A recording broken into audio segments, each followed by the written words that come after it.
नमस्कार साथियों, सभी को वेरी गुड मॉर्निंग, सुप्रभात। आप सभी प्यारे साथियों का स्वागत है आपके अपने चैनल साइंस फाइटर क्लासेज में। दोस्तों, आज है 25 जून और 25 जून के करंट अफेयर्स के जितने भी क्वेश्चंस बनते हैं उन सभी क्वेश्चनों की चर्चा हम यहाँ पे करने वाले हैं। इन सभी क्वेश्चनों की पीडीएफ आप हमारे टेलीग्राम चैनल से डाउनलोड कर सकते हैं, उसकी लिंक आपको डिस्क्रिप्शन में मिल जाएगी। तो चलिए एक मोटिवेशनल थॉट के साथ क्लास शुरू करते हैं। अगर तुम सूरज की तरह चमकना चाहते हो तो सूरज की तरह जलना सीखो। बिल्कुल दोस्तों, सूरज जैसा बनना है तो सूरज जितना जलना होगा। नदियों सा आदर पाना है तो पर्वत छोड़ निकलना होगा। और हम तो आदम के बेटे हैं, क्यों सोचे राह सरल होगा। हर संकट का हल होगा, वो आज नहीं तो कल होगा। बिल्कुल साथियों, अगर तुम उस सूरज की तरह चमकना चाहते हो तो दिन रात आपको मेहनत करनी होगी। तो चलिए साथियों, शुरू करते हैं। आज का पहला क्वेश्चन आपके सामने आपकी स्क्रीन पर हाल ही में जारी इकोनॉमिस्ट इंटेलिजेंस यूनिट की वैश्विक लिवेबिलिटी इंडेक्स में शीर्ष शहर कौन सा है। ऑप्शन आपको दिए गए हैं वियना, कोपेनहेगन, मेलबर्न और ऑकलैंड। दोस्तों, वैश्विक लिवेबिलिटी इंडेक्स जारी करने वाली संस्था की बात करें तो इसको जारी करने वाली जो संस्था है वो कौन सी है? EIU। वैश्विक लिवेबिलिटी इंडेक्स जारी करने वाली जो संस्था है वो कौन सी है? EIU, यानी कि इकोनॉमिस्ट इंटेलिजेंस यूनिट। हाल ही में वैश्विक लिवेबिलिटी इंडेक्स में विश्व के जो रहने योग्य शहर हैं उनकी सूची इसके द्वारा जारी की गई है। रहने योग्य शहर का मतलब जहाँ पे स्वास्थ्य अच्छा हो, पर्यावरण अच्छा हो, संस्कृति अच्छी हो, शिक्षा अच्छी हो, उन रहने योग्य शहरों की जो सूची है वो EIU के द्वारा हाल ही में जारी की गई है। और इसमें पहले स्थान पर जो है वो है साथियों वियना। इस सूची में पहला जो स्थान है, शीर्ष पे जो स्थान है वो किसका है? वियना का है। इसके अलावा वियना की राजधानी की बात करें तो वियना की जो राजधानी है वो क्या है साथियों? ऑस्ट्रिया। वियना की राजधानी क्या है? ऑस्ट्रिया है। और याद रखें, वियना जो है वो किस नदी के किनारे है? डैन्यूब नदी के किनारे। आप साथ साथ नोट करते जाएं, वियना किस नदी के किनारे है? डैन्यूब नदी के किनारे है। इसके अलावा वेरी इंपॉर्टेंट, ओपेक का जो मुख्यालय है वो भी कहाँ पे स्थित है साथियों? ओपेक का मुख्यालय जो है वो कहाँ पे स्थित है? वियना में स्थित है। वैश्विक लिवेबिलिटी इंडेक्स में दूसरे स्थान की बात करें तो दूसरा स्थान आता है कोपेनहेगन का। पहला स्थान आता है वियना का और दूसरा स्थान किसका है? कोपेनहेगन का। कोपेनहेगन की राजधानी की बात करें तो इसकी राजधानी है साथियों डेनमार्क।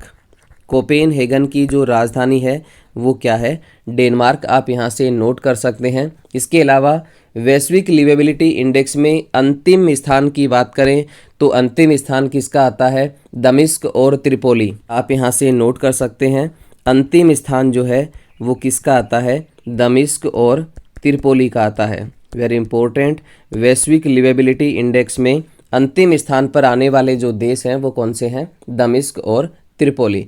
क्योंकि यहाँ पर आतंकवादी गतिविधियाँ जो हैं वो ज़्यादा होती हैं, इसी कारण से ये अंतिम स्थान पर हैं। वैश्विक लिवेबिलिटी इंडेक्स में भारत की बात करें तो भारत का जो नई दिल्ली है, इसके अलावा भारत का नई दिल्ली और इसके अलावा मुंबई जो है ये कौन से स्थान पर आते हैं? 141वें स्थान पर आते हैं। जबकि चेन्नई की बात करें तो चेन्नई का जो स्थान है साथियों वो कौन सा है? 144वां। चेन्नई कौन से स्थान पर आता है? वैश्विक लिवेबिलिटी इंडेक्स में भारत का नई दिल्ली और मुंबई 141वें स्थान पर, जबकि चेन्नई जो है वो कौन से स्थान पर आता है? 144वें स्थान पर आता है। इस प्रकार से इस क्वेश्चन का राइट आंसर होता है ऑप्शन नंबर ए, वियना। चलिए बढ़ते हैं अगले क्वेश्चन की ओर। एक और बेहतरीन क्वेश्चन आपके सामने आपकी स्क्रीन पर। हाल ही में चीन ने किस देश में चश्मा वी परमाणु ऊर्जा संयंत्र स्थापित करने के लिए समझौता किया है? ऑप्शन आपको दिए गए हैं अफगानिस्तान, श्रीलंका, नेपाल और पाकिस्तान। दोस्तों, हाल ही में चीन ने पाकिस्तान में चश्मा वी परमाणु ऊर्जा संयंत्र स्थापित करने के लिए पाकिस्तान के साथ समझौता किया है। कौन सा परमाणु संयंत्र? चश्मा वी परमाणु संयंत्र। और चीन के द्वारा ये परमाणु संयंत्र कहाँ पे स्थापित किया जाएगा? पाकिस्तान में स्थापित किया जाएगा। इसके अलावा इस परमाणु ऊर्जा संयंत्र की क्षमता की हम बात करें तो आप यहाँ से नोट करें, इसकी जो क्षमता है वो कितनी है? 1200 मेगावाट की क्षमता वाला ये परमाणु ऊर्जा संयंत्र पाकिस्तान के पंजाब प्रांत में स्थापित होगा। कहाँ पे स्थापित होगा साथियों? पंजाब प्रांत में स्थापित होगा। इसके अलावा आप नोट कर सकते हैं पाकिस्तान के जो प्रधानमंत्री हैं वो कौन हैं? शहबाज शरीफ। आप यहाँ से नोट कर सकते हैं पाकिस्तान के जो प्रधानमंत्री हैं वर्तमान में वो कौन है? शहबाज शरीफ है। इस प्रकार से इस क्वेश्चन का राइट आंसर होता है ऑप्शन नंबर डी, पाकिस्तान। चलिए बढ़ते हैं अगले क्वेश्चन की ओर। अगला क्वेश्चन आपके सामने आपकी स्क्रीन पर। हाल ही में संयुक्त राज्य अमेरिका के नेतृत्व वाले आर्टेमिस मिशन समझौते का 27वां सदस्य कौन बना है? ऑप्शन आपको दिए गए हैं भारत, जापान, फ्रांस और इटली। दोस्तों अमेरिका के आर्टेमिस मिशन की बात करें तो ये चांद पर मनुष्य को वापस भेजने वाला मिशन है। वेरी इंपॉर्टेंट, चांद पर मनुष्य को वापस भेजने वाला जो मिशन है, चांद पर मनुष्य को वापस भेजने वाला जो मिशन है वो कौन सा है? Artemis mission. और ये किस देश का है साथियों? अमेरिका का। इस मिशन में शामिल होने वाला 27वें नंबर का जो देश है वो देश है साथियों भारत। 27वें नंबर का जो देश बना है वो कौन बना है? भारत बना है। इसके अलावा बात करें इस मिशन को चलाने वाली संस्था की, तो इस मिशन को चलाने वाली जो संस्था है वो कौन सी है? नासा। आर्टेमिस मिशन को चलाने वाली जो संस्था है वो कौन सी है? नासा है। इसके अलावा इस मिशन के अंतर्गत चांद पर जाने वाली पहली महिला जो है वो कौन है? Christina Koch. वेरी इंपॉर्टेंट, इस मिशन के अंतर्गत चांद पर जाने वाली जो पहली महिला है वो कौन है? क्रिस्टीना कोच है। आप यहाँ से नोट करते जाएं। इस प्रकार से इस क्वेश्चन का राइट आंसर होता है ऑप्शन नंबर ए। चलिए बढ़ते हैं अगले क्वेश्चन की ओर। अगला क्वेश्चन आपके सामने आपकी स्क्रीन पर। हाल ही में ओलंपिक दिवस 2023 कब मनाया गया है?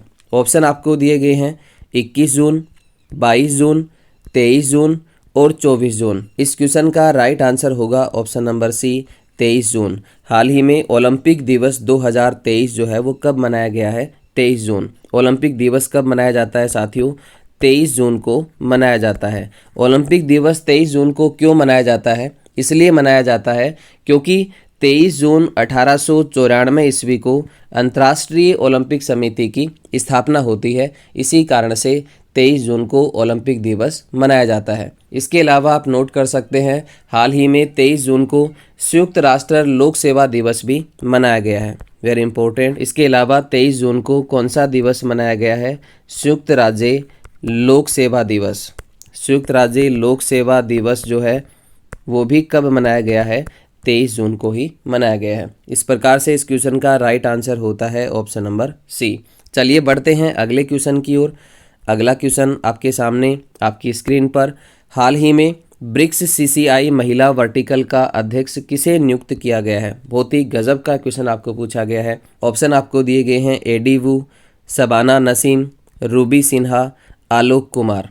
दोस्तों ब्रिक्स की बात करें तो ब्रिक्स ब्राज़ील, रूस, भारत, चीन और दक्षिण अफ्रीका 5 देशों का समूह है। ब्रिक्स के संस्थापक की बात करें तो वेरी इंपॉर्टेंट, आप साथ साथ नोट करते जाएं। ब्रिक्स के संस्थापक की हम बात करें, इसके जो फाउंडर हैं वो कौन है? जिम ओ नील। ब्रिक्स के जो संस्थापक हैं वो कौन है साथियों? जिम ओ नील इसके संस्थापक हैं। जिम ओ नील जो है वो इसके संस्थापक है। इसके अलावा नोट करें ब्रिक्स का जो पहला सम्मेलन है, वेरी इंपॉर्टेंट, इसका जो पहला सम्मेलन है वो कब होता है? 2009 में। और ये पहला सम्मेलन कहाँ पे हुआ था? रूस में हुआ था। 2023 में ब्रिक्स के अध्यक्ष की बात करें तो वर्तमान में इसका जो अध्यक्ष है वो कौन सा देश है? दक्षिणी अफ्रीका। दक्षिणी अफ्रीका 2023 में इसका अध्यक्ष है। हाल ही में ब्रिक्स के सीसीआई महिला वर्टिकल का जो अध्यक्ष है वो किसे चुना गया है? रूबी सिन्हा को। किसे नियुक्त किया गया है? रूबी सिन्हा को नियुक्त किया गया है और अगले 3 साल के लिए रूबी सिन्हा इसकी अध्यक्ष रहेंगी। इस प्रकार से इस क्वेश्चन का राइट आंसर होता है option number C, Ruby Sinha. चलिए बढ़ते हैं अगले क्वेश्चन की ओर। अगला क्वेश्चन आपके सामने आपकी स्क्रीन पर। पहले प्रोफेसर कोटापल्ली जयशंकर पुरस्कार से किसे सम्मानित किया गया है? ऑप्शन आपको दिए गए हैं अरुंधति रॉय, आचार्य एन गोपी, सलमान रुश्दी, रामचंद्र गुहा। दोस्तों, तेलंगाना आंदोलन में प्रमुख भूमिका निभाने वाले व्यक्ति थे जयशंकर कोठापल्ली, और इन्हीं के नाम पर पहली बार जयशंकर कोठापल्ली पुरस्कार जो है वो शुरू किया गया है।